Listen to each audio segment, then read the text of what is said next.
네, 반갑습니다. 포스트 인문학 강의를 맡은 김동훈입니다. 인문학인데 포스트 인문학이다. 네, 이제 인공지능 시대를 저희들이 살아가면서 인문학의 역할이 발전하고 진화되었습니다. 오늘은 인공지능 시대를 담아내는 인문학이 어떻게 발전되고 있는지 이 면을 한번 살펴보도록 하겠습니다. 두 가지를 오늘 같이 살펴볼 것인데요. 고대로부터 있었던 인문학 전통, 그것이 현대 AI, 인공지능에게 어떠한 영향을 미쳤는지 살펴보겠습니다. 그리고 두 번째는 그걸로 인해서 현대 이제 포스트 인문학이라는 말이 만들어지고 있는데 포스트 인문학 내용이 무엇인지 살펴보도록 하겠습니다. 네, 이 모든 내용은 인공지능과 회귀라는 책의 10장, 게임의 법칙, 11장, 플라잉카, 12장 인공지능, 14장 로봇에 대한 내용이 있는데요. 그 내용을 좀 축약적으로 살펴보도록 하겠습니다. 우선 AI, 인공지능이라는 것은 그냥 어느 날 갑자기 우리 곁으로 다가온 것이 아니죠. 옛날부터 고대인들이 상상을 했었습니다. 보통 청동기 시대부터 갖고 있었던 상상의 모습이 있었는데요. 그 상상의 모습이 오늘날 현실에 그대로 반영된 그러한 사례들이 많이 있습니다. 그러면 고대의 상상력이다라고 얘기할 때 가장 대표적인 그 상상력을 담고 있는 그러한 작품이 무엇인가? 네, 그걸 보통 고대 그리스의 서사시 일리아스와 오디세이아를 지었다고 전해지는 호메로스에게서 그 기원을 찾을 수 있습니다.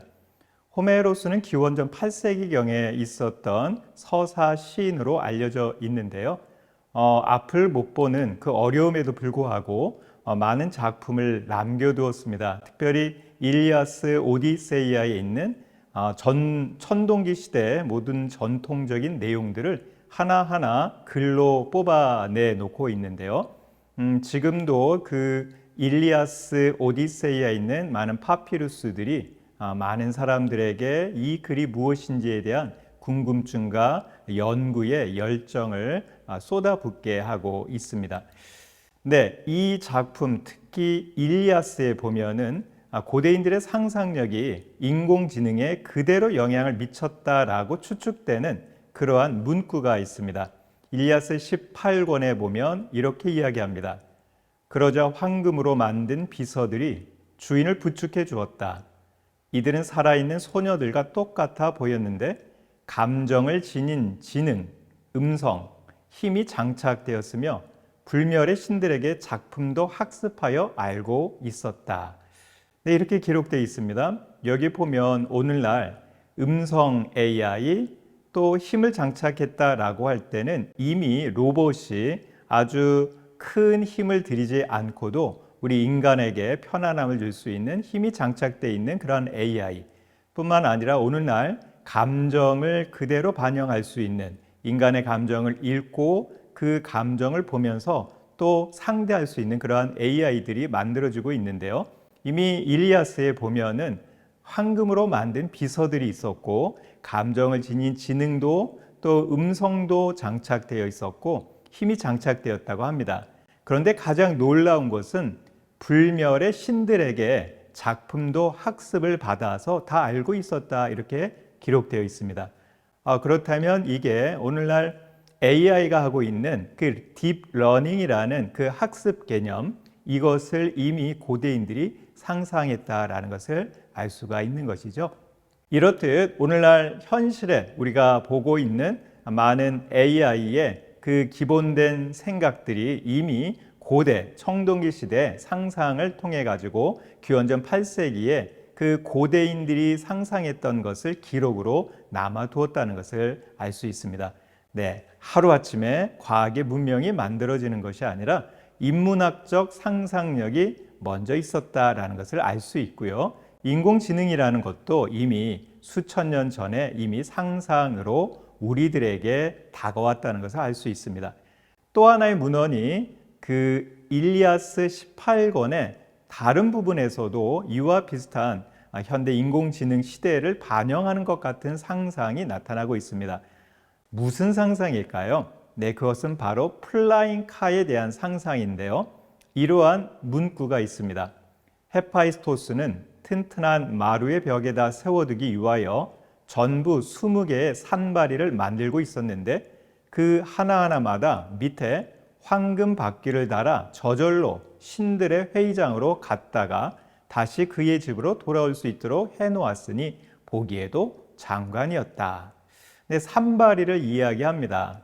근데 이 산바리, 다리가 3개 달려 있는 산바리 밑에는 황금 바퀴가 있었고요. 그리고 이 산바리가 하는 일들은 신들이 회의하는 회의장에 갔다가 왔다가 하면서 거기에 필요한 여러 가지 물건들을 배달해주는 그러한 역할을 했다는 것을 알 수가 있겠죠. 오늘날의 개념으로 보면 자율운반이다 이렇게 생각할 수가 있는데요. 네, 요즘에 많은 로봇들이 이러한 자율운반 시스템을 갖고 있는 로봇이 있는데 고대인들의 상상이 이러한 것이 충분히 나타나고 있다는 것을 알 수가 있습니다. 지금 보여드리는 이 도기 그림은 바다에서 산바리를 타고 있는 아폴론 신에 대한 그 도기 그림입니다. 기원전 한 490년경에 있었던 도기로 알려져 있는데요. 여기에 보면은 옆에 돌고래를 그려놓은 것이거든요. 돌고래가 뛰놀고 있고요. 그렇다면 지금 아폴론이 날개 달린 산바리를 타고 있는데 바닷가 위를 날아다니면서 이 산바리를 타고 있다는 것을 알 수가 있습니다. 플라잉카에 대한 상상이 이미 고대에 있었다는 것을 알 수가 있겠죠. 이것이 최근에는 우리가 물론 좀 오래된 영화이긴 하지만요. 오원서에 보면 2200년도쯤에 뉴욕에 이러한 플라잉카, 플라잉 택시가 날아다닌다라는 그러한 상상이 영화에 반영된 적이 있었습니다.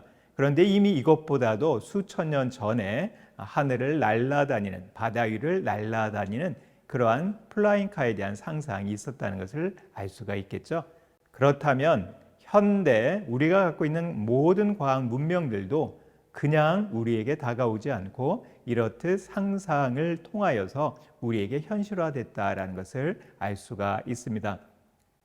아테네에 가보면 아크로폴리스 동쪽으로 플라카라는 지역이 있습니다.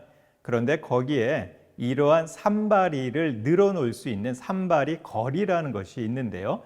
그 산바리 거리, 지금은 폐허가 되어서 흔적만 남았는데 산바리를 그냥 밑에 세워둔 것이 아니라 한 2m 정도 이상 되는데 축을 쌓고 그 위에 산바리를 쭉 나열을, 진열을 해두었다고 합니다.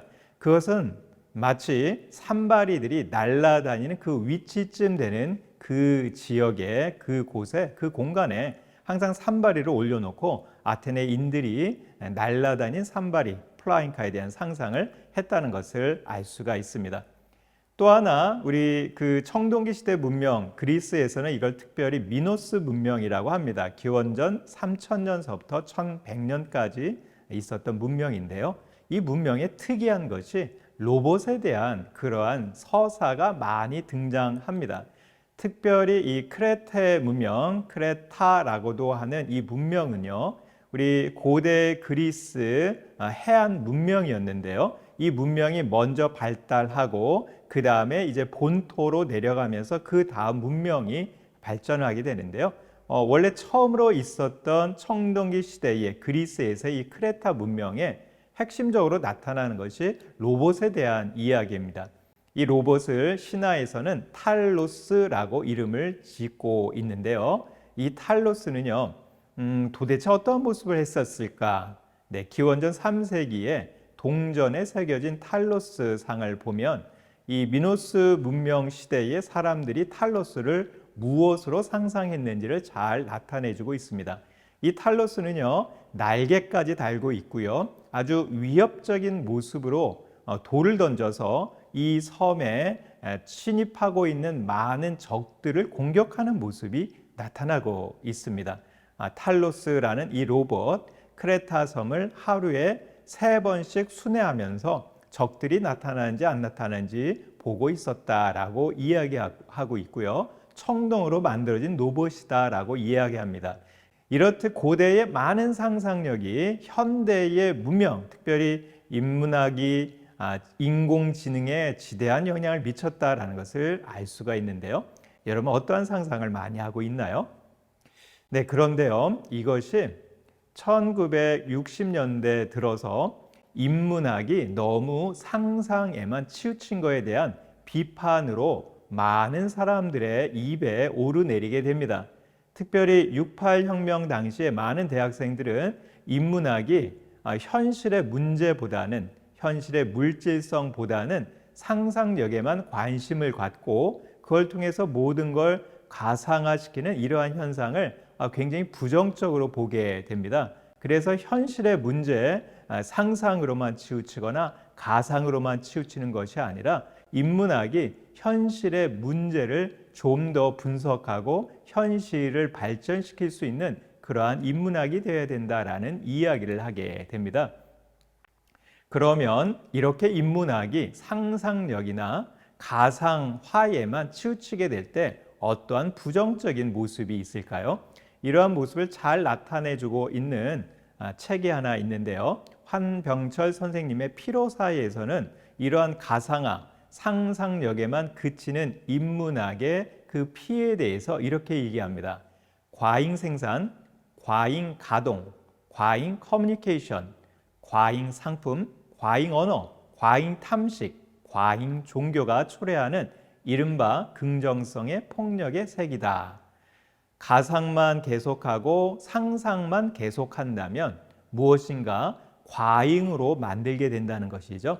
현실적으로 우리가 부딪히면서 그 현실 속에서 이 정도면 됐어라는 그 충족한 그러한 마음의 만족이 사라지게 되고요. 계속 상상하는 것이니까 또는 가상화 속에만 있는 것이니까 무엇이든지 과잉으로 생산하고 과잉으로 소비하는 긍정성의 폭력의 세계. 그래서 결국 인간은 필요할 수밖에 없다라고 이야기를 합니다. 이러한 생각에 또 한 분, 조르주 아감벤이라는 철학자가 인간을 상상의 영역에만 가두는 것, 이것은 박탈의 삶이다.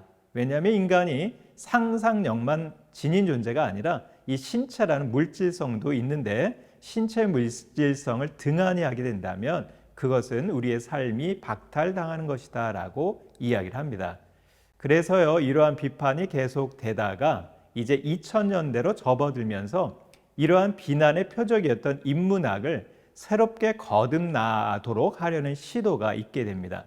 이게 바로 포스트 인문학, 인문학의 후기 어떠한 움직임이 일어나게 되는데요. 이 포스트 인문학은 환경 인문학 또는 생태 인문학 또는 물질 인문학과 함께 이제 인문학이 더 이상 상상의 세계에만 국한되지 않기 위해서 노력을 하고 있습니다.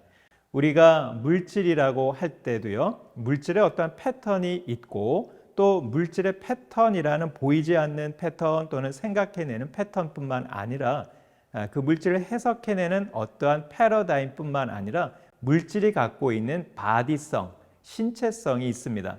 패턴에 대한 것은 상상이 어떻게 보면은 쭉 상상력을 발휘하여서 해결할 수 있는 문제지만 이 바디의 문제는 우리가 현실 속에서 현실의 물질성을 생각하면서 극복해야 될 문제 있는 것이죠. 그래서 상상과 현실이 계속해서 포스트 인문학의 주된 관심이 됩니다. 포스트 인문학은 인간의 신체를 강조합니다. 그동안 상상력에만 치우쳤던 그 인간을 온전히 균형 잡기 위해서 인간의 신체를 강조합니다. 이렇게 신체를 강조하다 보면 이제 인간이 신체로서 할 수 있는 감각의 회복, 감각의 복권에 주목하게 됩니다.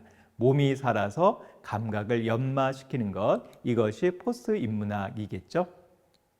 르네상스기는 중세 동안에 있었던 여러 가지 신앙과 믿음과 상상에만 치우쳤던 그러한 인간의 삶 속에 인간의 몸의 신체성을 강조했던 대표적인 흐름이었습니다.